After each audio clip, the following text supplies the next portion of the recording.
What's up, creepers and geekers? Chris, the Atari Creep. How is everyone doing today, guys? Let's have a look at this nifty little handheld, the Retro Mini, made by, well, I don't know who made it. Nor do I give a shit. But either way, before we even start talking about the unit itself, let me please start off by just saying this. Since day one, I have never been a fan of handhelds, okay? So please keep that in mind when you hear me spewing out the words, okay? But look at the console, here are some of the things I say, and then judge it on your own. Let the console itself be judged on its own merits and not my feelings for handheld. Guys, even when the original Game Boy came out, not only did I fucking hate it, I thought it was the stupidest idea. It's just something about them that just never really appealed to me. But then when you add a real tiny screen like this, and again, we'll get into that, it adds another ball of wax for me personally. For you, it may not be a big deal. But either way, let's have a look at this thing, because overall, it is a pretty cool system. It's built fairly well. And I think it's worth it to put it in the spotlight a year and a half later than everybody else. So here it is, the Retro Mini. Now this was given to me kindly by our good friend Ordo Necro over on Instagram in a package that was supposed to be one game for the Atari 800. And like a lot of you really cool cats do, he just jam-packed the box with a bunch of shit he just didn't want anymore. That I am extremely grateful for in the end. So when I first saw this, I was like, oh god, another one of those cheap Chinese knockoff handhelds. But as soon as I picked it up, I was actually impressed. Like, legitimately. This is not amateur hour in the least. This is quality as far as quality is concerned. If someone had closed my eyes, put this in my hand, told me this was the latest thing from Nintendo, maybe a few years back, quality-wise, I would have believed them. I wouldn't have doubted it one little bit. The build quality on these things are amazing. The buttons, they feel fantastic, as professional as can be, until you get to the shoulder buttons. Now, the buttons themselves actually feel fine. It's their placement. If you see, this is how I would have to play, and it would cramp me up. However, though, if you have teeny tiny little hands like this, I'm sure it would work out just fine. But I got big fat sausage meat hooks, so doesn't work so well in the end. So having a closer look at the unit a little bit more intimately, you have your D-pad here, you have your B&A, your start and select, you got a speaker, which we'll talk about momentarily, on off, a volume control, SD slot, nothing on the top but your shoulder buttons in this weirdo position, and a couple of ports on the bottom. This one for charging. This one we will get to here shortly because it could be our saving grace. Now, ironically, the battery door came off. And I wanted to talk about the only true gripes I had about this thing overall, and we'll just start with that. The battery compartment door just does not want to stay on there. There's something to do with the hinge clip or whatever you want to call it. This thing right here. You can see that the plastic's already gone a little bit white. It wasn't really, I guess, meant to be taken on and off to replace the batteries. But, you know, that's a minor gripe. Of course, the size of the screen, I think we got, what, 2.5? 2.25 inch screen, a 2 inch screen. There we go. Got about 2 inch screen, which, looking at these videos, looks like it might be fine, but in person, it's so tiny. And, of course, just the placement of these shoulder buttons. Those are really my only gripes about it.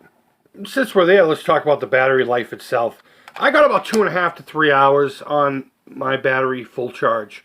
I'm sure that's going to vary left and right. These batteries are relatively easy to get your hands on. They're your typical Samsung style batteries. They're fairly cheap. They're readily available. And Chinese companies have been using the same battery for the longest time for these little electronic projects. So I'm sure replacing this would help out in that. I don't know how long Necro Ordo had this or how long it stayed charged or uncharged or anything like that. There's 100 variables as to how long a battery can survive for. And in my case, I got about 3 hours, I believe, before it completely crapped out. But they're easily replaceable, so no harm, no foul there. Alright, so exactly what is it? What is inside the guts of this very well-constructed hunk of fucking plastic? It's a video game console, you dummy. What do you think it is? No, it's a Game Boy Advance player, to be honest with you, for the most part. But it also runs Game Boy Color, obviously.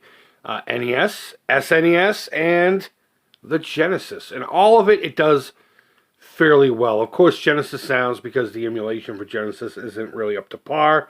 It's tough to do for some reason. Yeah, the sounds are a little goofy, but overall, it does everything fairly well. So when you turn it on, you get this goofy menu here. It's very, very early Android-esque. You have File Manager, you get an ebook reader, you got some goofy pictures in here. There you go. Boom! Shakalaka. Okay? We got some video. I think I'm going to put videos on here. Oh, it's this fucking guy. Yeah, I'm done with you. I hate that fucking frog. Music, and of course what you're more interested in are games. Now there are 169 titles in here. Most of them are Game Boy Advance games. Again, there are some regular Game Boy. There are some Genesis, NES, and all that stuff. Super Nintendo as well. It runs fairly well from what I can see. Now, I've seen other people do reviews of this, and they don't have this many titles in it. It's 63 or something like that. I don't know. Maybe I'm watching videos on crack. Maybe I don't know what I'm talking about. We're not going to play a ton of games. I'm just going to show you it play a little bit. Because it does what it's supposed to do fairly well. It's just, I'm not going to play with options here. I'm just going to, there we go. We'll go to that mission. Let me turn it up too, just a little bit.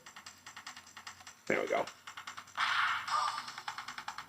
Make sure I'm in frame here.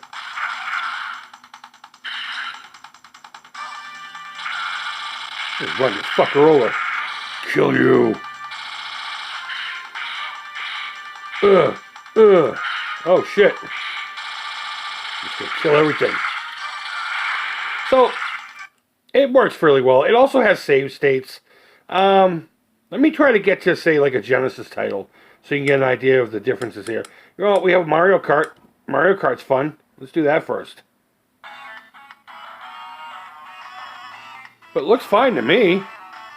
I don't see any input lag or feel any input lag going on here. Super Circuit. Yep, single player. Game 1. That's great. Grand Prix. Oh, 50. Oh, I didn't mean to pick that. I wanted to do 100.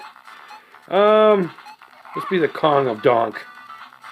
The Kong of Donk. This is hard to do.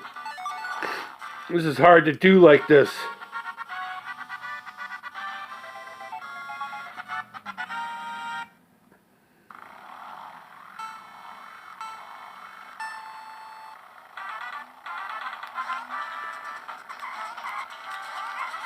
Whee! So it plays even like racing games where you would see a lot of screen tearing in lesser consoles. Okay, so here's Sonic the Hedgehog. I figured a game that we would all know from the Genesis library. Let me put the sound there to you. That's pretty typical of emulation for the Sega Genesis. But you know what? What's more important, so long as that doesn't bother you, is how the damn thing plays. And it plays fairly well. Especially for a game like this that has blast processing.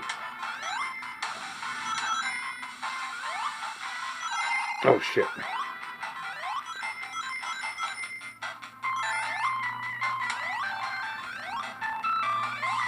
Something about killing those crabs that are so delightfully satisfying. The only problem I'm having is seeing the fucking screen. And that's because I don't play these little games, so there you go. I just killed Sonic.